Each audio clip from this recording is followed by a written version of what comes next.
Penampakan alat yang dipakai pelaku saat habis sinia. Melalui reka ulang kasus pemerkosaan dan pembunuhan gadis penjual gorengan, pihak kepolisian menemukan fakta baru bahwa tali rafia merah tidak hanya digunakan tersangka Indragan untuk mengikat tubuh korban tapi juga untuk menjerat leher korban. Dalam reka ulang di tempat kejadian perkara, TKP 2, Indragan menghadang korban yang hendak pulang ke rumahnya, berjarak ratusan meter. Indragan menghambat korban setelah membeli gorengan korban di warung, yang dalam reka ulang ini menjadi TKP pertama. Saat kejadian, lokasi TKP 2 sangat sepi mengingat kejadian berlangsung menjelang maghrib dan kondisi cuaca hujan saat itu. Kapolres Padang Pariaman, AKBP Ahmad Faisal mengatakan, korban dicegat saat berjalan kaki menjajakan gorengannya di tengah guyuran hujan. Dalam adegan rekonstruksi, Indragan membekap korban dari arah belakang. Is kemudian menyeret korban ke semak, lalu melumpuhkannya dengan tali rafia. Tali tersebut sudah disiapkan Is untuk mengikat pergelangan tangan korban, jelasnya. Selain mengikat pergelangan tangan korban, Indragan juga menjerat leher korban menggunakan jenis tali yang sama. Paparan adegan memperlihatkan, Indragan melingkarkan tali rafia ke leher korban, kemudian mengeratkannya.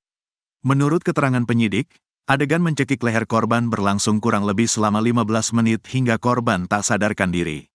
Setelah memastikan korban tak lagi bergerak, Is menyeret korban menaiki tanjakan kecil menuju hutan. Ahmad Faisal mengatakan, selama rekonstruksi terdapat perubahan jumlah adegan dari keterangan awal tersangka. Penambahan jumlah adegan ini menceritakan lebih detail perlakuan tersangka terhadap korban. Ada perubahan jumlah adegan yang semula 66 adegan menjadi 79 adegan rekonstruksi. Hal ini terjadi karena ada beberapa perlakuan tersangka yang harus dipaparkan secara mendetail, ungkapnya. Ia mengatakan selama rekonstruksi, kepolisian bekerja sama dengan jaksa untuk mendalami kasus. Faisal menyebut, pihaknya masih harus mendalami kasus untuk mengungkap motif sebenarnya dari tersangka. Terkait indikasi pembunuhan berencana, kami masih mendalaminya. Kami masih mengumpulkan fakta-fakta baru di TKP, sekaligus berkoordinasi dengan jaksa untuk melihat secara mendetail dan kesesuaiannya dengan keterangan tersangka, katanya. Sebelumnya diberitakan, polisi mengungkap ada sebanyak 8 tempat kejadian perkara, TKP, dalam kasus pemerkosaan dan pembunuhan gadis penjual gorengan saat proses reka ulang, Senin, tanggal 7 Oktober tahun 2024. Adapun 8 TKP dimulai dari sebuah warung tempat tersangka melihat korban pertama kali dan membeli gorengan korban.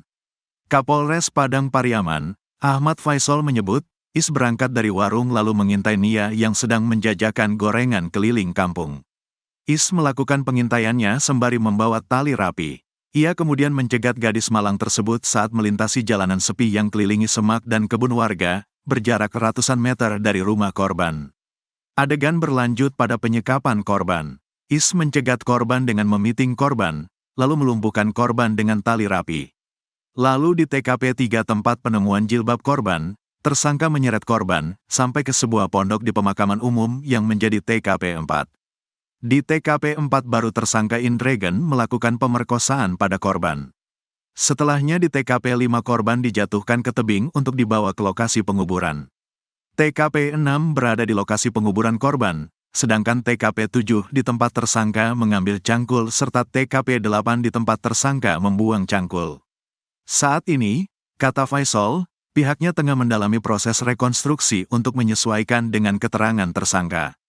Ia berkoordinasi dengan pihak Kejaksaan Negeri Pariaman dalam melihat adegan rekonstruksi kasus tersebut secara detail. Saat ini kami masih mengumpulkan fakta baru di TKP.